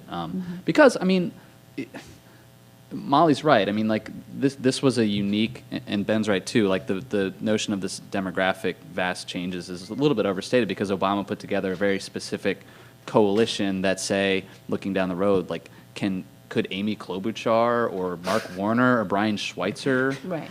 do that sort of thing? I don't know. And also something that a lot of people didn't really contemplate is like what would have happened if Obama had lost. Like the party would have been in the wilderness. What does the Democratic Party stand for? I mean, like even Obama has a hard time articulating that beyond sort of these broad statements of principle about economic fairness and a muscular national security. But I mean, it'll be interesting to watch, like how the Democratic Party sort of moves ahead after this election. Right, and you can imagine totally different directions with a different candidate in 2016. I mean, part of the change that you don't hear as much about is the Democrats lost a bunch of states that went totally off the table: Missouri, Arkansas, Appalachian states in particular, who just weren't going to vote for Barack Obama for whatever reason. West Virginia and Arkansas, first among them. I mean, those are states where Hillary Clinton plays very well. So, I mean, they're sort of different maps. Yeah, I mean, he's not just the Democratic candidate, he's Barack Hussein Obama, and I think that there's a layer, there's a whole layer of people who are not interested in that kind of candidate, and then there's so many different people who are. And so because you said post-Obama era, I mean, it was sort of like in 2008 when people were talking about a post-racial United States. We do not have a post-racial United States, we do not have a post-Obama era. I think it's going to really matter who's on the... And I think, since we're in a room, I suspect, with a lot of Democrats, I think... Probably more Greens than Democrats. No, okay, I'm just kidding. fair enough. I would be very worried about Marco Rubio if I was a Democrat. Yeah, exactly. And he is, it's not just because he's Cuban and speaks Spanish. He's the only Republican official out there who can that I've seen, who can make an audience cry, can make them, come to their feet and applause, weeping. I know there's differences in Republican and Democrat DNA where Democrats like, that guy really? He is their Barack Obama. So that shouldn't be underestimated by Democrats. Absolutely. I think you had a question. Since we're at the new school, what about Bob Kerrey? Why did he lose the Senate race, in your opinion? Good Had he question. been in New York too long, or what happened to him? Yeah, and I think that was a tough hurdle for him to get over, just explaining that. But he's a pretty charismatic guy. I just think there's some states where you can be. I didn't go to that state. I wasn't out with him, but the accounts I read was he was really good on the trail, good with people. But there are some states where, Nebraska in a presidential year, where you have no help from the Democratic Party, no OFA. I'm sure they had an OFA office, but as far as a real push there to get out the vote, really, really tough to overcome sort of the downdraft of Republicans. And frankly, the candidate he ran against, Deb Fischer, was a very good, sort of the most moderate candidate out of a primary. One of the primaries they got lucky, the Republicans, in nominating Deb Fischer. Pretty solid, disciplined. If it was one of the other candidates, that was One had more ethical issues. Ethical problems. I think Bob Kerrey could have made some. And at a gains. moment when the regional narrative in particular was these lunatic guys out of touch on women's reproductive rights. Right, helpful to have a female for the Republicans there. There's another story that progressives are telling about that Nebraska Senate race, and that is that Bob Kerrey ran too far to the right, actually, that he ran on cutting entitlements and refusing to raise taxes, whereas you had someone like a Heidi Heitkamp, who was much more the sort of old school prairie populist and was forthright about wanting to raise taxes on millionaires and that kind of thing. And so for a lot of progressives, they see the Democratic Party winning this argument on economic policy by embracing that more economic populist argument. It's worth recalling that after the 84 and 88 elections, Jesse Jackson came out and said the reason that the Democratic nominee had lost was that they'd failed to embrace his progressive platform. So they do always say that. Yeah. And Kerry would have had a hard time, I think, doing that because his whole, the thing he was probably best known for in Washington was when he did the Hamlet Act on Clinton's first budget and then said, I'll vote for it, but it doesn't cut entitlements nearly enough, and so he'd been kind of far to the right of kind of Democratic orthodoxy before, but that's really interesting. I hadn't seen that yet. All right, we have a question right here, actually. Oh, okay. We'll get you next. So going back to the media's role in politics, for me, for me, the most disheartening aspect of the past few elections was just the total disregard for, I guess, the truth or facts that we saw on both sides of the ticket. Whether it was, Romney thinks that coal kills people, or Obama wants all of our Grand Cherokees to be made in Shanghai. It seems like the referees were on the sidelines a lot of the times. And I know that there's like rays of sunlight like Politico, and I think, or PolitiFact, Politico has their Pinocchio rating. You're not a ray of sunlight. But You're like it just, you're a cloud. as a young voter, it seemed like, again, the referees were kind of just watching a different game, or the referees kind of left the game. And so my question is there hope for a more ubiquitous sort of stream of truth to get through to voters who, we're to blame as well. We watch either Fox News or MSNBC to kind of feed into our own view of American politics. Is there any way to kind of get past this, to say, flag on the play, 99% of abortions, or 99% of funding for Planned Parenthood doesn't go to abortions? I'm looking for more of an unbiased way to differentiate fact from opinion, and is that possible? Someone want to talk about all the fact checking that went on this cycle? I think that good reporters have always, in writing a story about a policy fight, written about the facts and tried to get it right. And some of these sort of professional fact-checking organizations did a quite good job in straightforward cases where a candidate was making something up of calling them on it. But I also think they did like a huge disservice by often straying into complicated areas of policy where there are real disputes. Like this election was, I don't know, was Mitt Romney going to destroy Medicare or save it? Like that's actually a policy fight. That's not a true-false question, and you had people trying to decide whether that was pants on fire or not. And then the campaigns gleefully throwing these fact checks into more misleading political ads. And I think like reporters need to be careful about the fact that and actually some of these I always noticed, particularly in New York metro coverage, actually it was always worst in New York City coverage, where there are often like real policy disputes underlying all sorts of policy, welfare policy, schools policy. They're often covered as executives trying to do the right thing, and here's what he's trying to do. And I don't know, I think reporters need to be really careful about not throwing flags on plays when what you have is an ideological dispute or a policy dispute, not a clear factual difference. And at one point on the fact checkers, answering a fact check with mostly true or mostly false is kind of specious logic, in my opinion. Things are either true or they're false, and it seemed like if you're giving a mostly false answer on an ideological policy dispute, like that just gets into murky territory. Right, and I think there's such a huge appetite, like from you, for us to say to make those calls,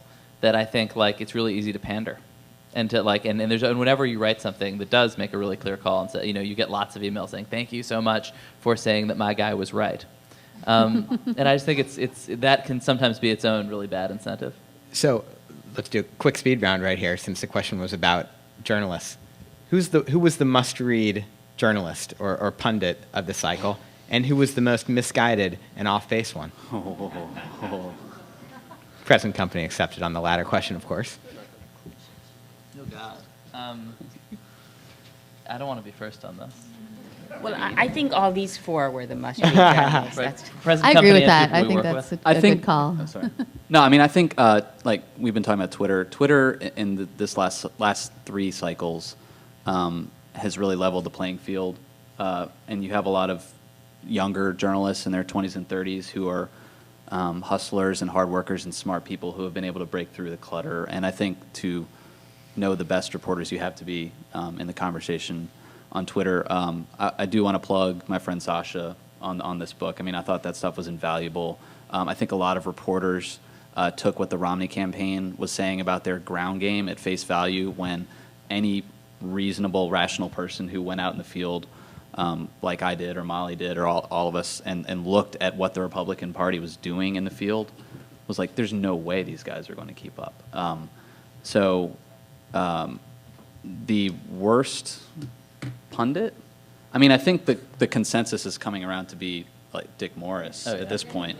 And also, like, I was kind of shocked at Michael Barone, who used to edit the Almanac of American Politics and is regarded as sort of this encyclopedia of American political knowledge. He's drifted to the right in recent years, but generally still well regarded, right? And he wrote a column in the Washington Examiner saying Romney, like a week before the election, saying that Romney was going to win 340 electoral votes, and that Northern Virginia Asians were tilting toward Romney, and like these sort of like wishful hunches masquerading as like political science. Like that was pretty atrocious on his part. More important to me though than the pundits getting it wrong is like, look at the pollsters who got it wrong. I mean, Rasmussen had one of the worst records once again. Mason-Dixon, I read, was way off. I mean, was I think +5 or +6 or off their polls, and CNN was good. CNN. But I mean, as somebody, I mean, this is our intelligence as reporters that we use to determine, battleground states, and especially, I mean, again, going down ballot with Senate races where there's not a lot of polling. It's important to go back for me just to know who got it right this time. So when I'm going into 2014, I can go to that pollster and say, hey, you got the model wrong this time. How can I trust you next time? And I forget the list that was out that I was reading that who had the best record. I don't know if anybody remembered. But I know that it wasn't surprising that Rasmussen was off, but Mason-Dixon was way off in a lot of their polling. And Ben? But basically, polling had a great cycle. Like, the polling averages were right. Nate Silver, who basically just bet very heavily that, and who's a gambler by nature, that both that the polls would be right, and that and then kind of went all in rhetorically in the final days, and obviously was a huge winner in that. It's hard to not laugh I when guess anyone the says kind of, all I have in. to say the sort of the kind of stuff that I enjoy least, even though it's fun to talk about because it's basically unchanging, are the sort of 30,000 feet demographic articles that some of our colleagues do, and it's like, yes, like these are geological trends in the electorate that are true every time you write that story, and there are folks who just write that story, 50 or 60 times a year. Latinos may provide edge in election. Would you put like Ron Brownstein in that category? I don't want to name names. Okay. I like Ron Brownstein. Molly? Yeah, I love Ron. I think he's actually a good pick for one of the best and one of the consistent must reads. And it's been interesting to me how talking about, I mean, to Michael Barone's credit, he came out afterwards and talked about how wrong he was, and I think wrote about how wrong he was. And this goes to the sort of larger phenomenon of how shocked the Romney campaign was, and how shocked so many Republicans were. And I really thought that in the wake of Obama winning, there would be a lot more denial from the right, a lot more sort of excuse making and retreating to the bunker, and this didn't really happen, or he stole the election, or it was a fluke. But actually, there's been some of that. There's always some of that. But there's been it was so instantaneous, we thought America was different than it turned out to be. All these people who told the pollsters they were going to vote weren't lying, and we have to sort of grapple with this new landscape. It's like this sort of bubble has burst in a really interesting and honest way. But it's shocking to me how hearing all the accounts of how shocked the Romney campaign was when, as you just said, most of the public polling in the presidential race was right. Like, did not have Romney winning Ohio, did not have him winning Nevada, did not, So, I mean, sure, there were outliers, but when I hear that they were so shocked, right, that is shocking to me. The fact that they had retreated into these like anti-scientific fantasies over this or through the fall about like how this was going to work did in a weird way wind up forcing folks, who just basically whose whole theory of the election was that the polls were wrong, like they had to find a new theory. But they did have their own science. I mean, their pollster had data that they were pushing and pushing. Have you ever and pushing. covered a campaign where the pollster didn't have data that said the guy was going to do okay? But like they, like I got my hands on the data like right before the election, and like I looked at the numbers, and like they were genuinely thought like they had Romney winning New Hampshire by 6 points in their internal polling. This wasn't stuff. But doesn't that give you pause of all the other public polling? Wouldn't they be I know. less shocked? Yes, and this is, and this is why the donors, I think, were like, I want my money back. And this is why, like, I was having a conversation 2 days before Election Day with Rob Portman in Ohio, the senator who's a big Romney guy, who was veering into poll truther territory, like kind of getting in the weeds about how Democrats are being oversampled and independents will break our way, like the same stuff you were hearing on some of these sketchy blogs. And you're like, this can't work out well. Yeah. Although it's a very common feature to losing campaigns is that people say crazy things about the polls when they're losing. I mean, it just never, like, I don't know, like that's just, every campaign I've ever covered that happens. This was on a larger scale, and people who really ought to have known better were doing it. But I do think it then produced, as Molly said, this like very abrupt reckoning at the end of the day, like, well, I guess that wasn't right. Whereas in 08, they'd already built up a different narrative. In 08, the narrative was that McCain had failed to expose Obama's like black radical socialist, underworld ties, and that was the problem. And so they came out of that election like, okay, now we know what to do. But then that didn't work either. Well, but you could also, I mean, their reckoning is now very focused on Latinos and how we need to do something about that, which is also a kind of overly simplistic analysis of what they need to do. I mean, so, I think it's grappling for explanation in a Yeah, Heidi kind of Heitkamp game. didn't win North Dakota because of Latinos. Right. And Or New Hampshire. yeah. So I loved all four of your the four of you who are journalists loved all four of your work this cycle, and that's why we invited you here. I also think Sasha Issenberg does provide a real service. My nominee for worst would be Tucker Carlson, because for any of those of you who read the Daily Caller, he was sort of once a respected journalist on CNN, and then he really, this cycle, went into what Ben just referred to as sort of the Kenyan socialist underworld, ties. So that was disappointing. Another question. Nate Silver would be my favorite. But the question I have is, an awful lot of time has been spent here and in the print media, certainly, and on broadcast journalism, about the huge data targeting that the Obama camp was able to do. Now it's being reported that he also had a huge time advantage. When you don't have to go into a primary, that's an incredible advantage. It was pointed out in the Senate races and some of the House races.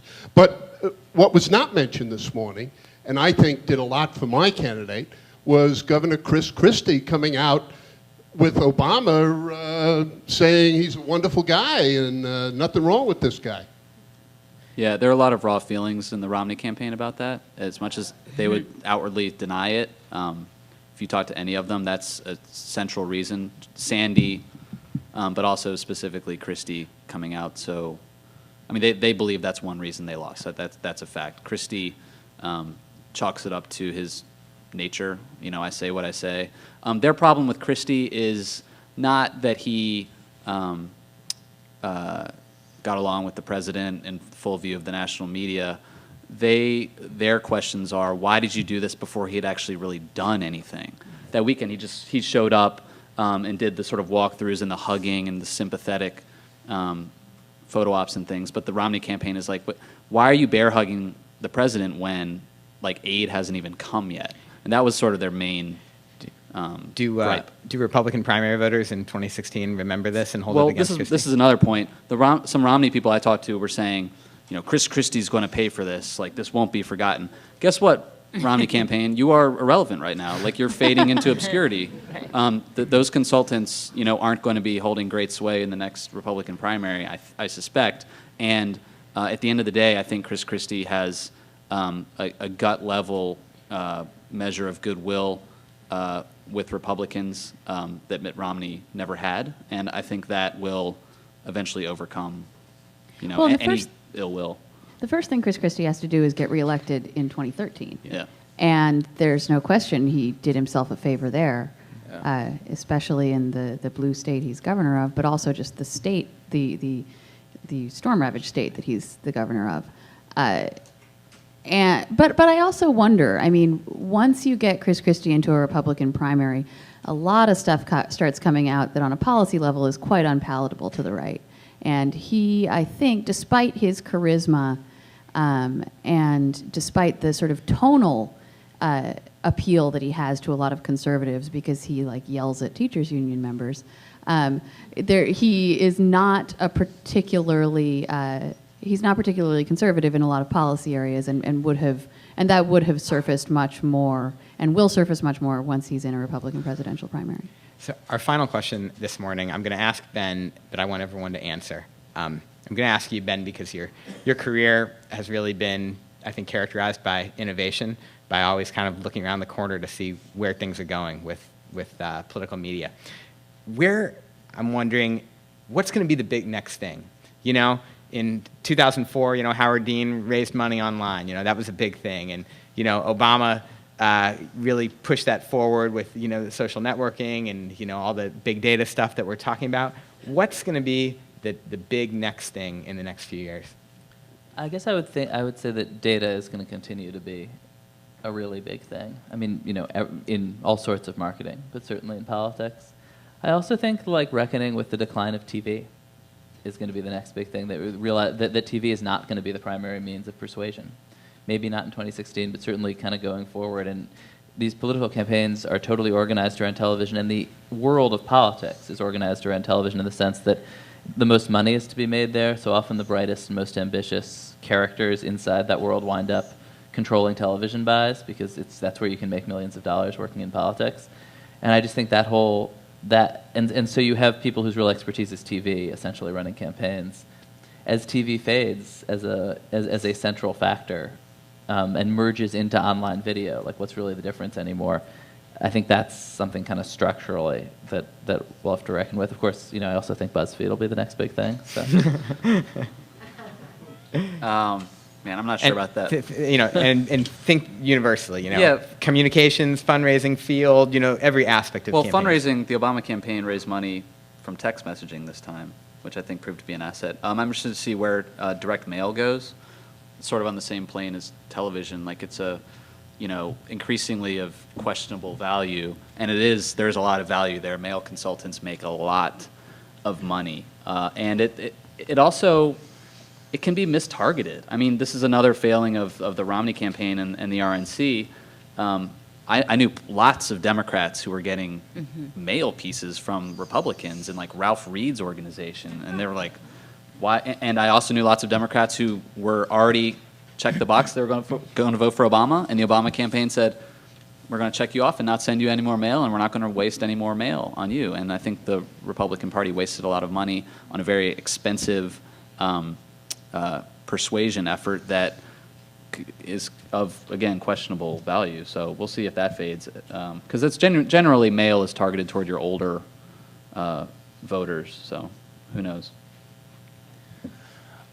This is sort of off Ben's idea, but I have a friend who works in television who sort of envisions the next sort of TV being like iTunes, where you pick your channels and you don't just, this will probably be way down the road, but and a lot of sort of fights against cable companies, and how will that change advertising too? I mean, you see micro-targeting to such an extent, even on certain websites and Facebook that where you peruse and where you're followed, and it's sort of scary to see how much data is collected by you, the voter, and can follow you on where you shop. And I think it'll be a challenge for campaigns on the TV side. If everybody has DVRs now and are fast forwarding through things, or they're watching paid channels like Showtime and HBO, where there are not political ads yet.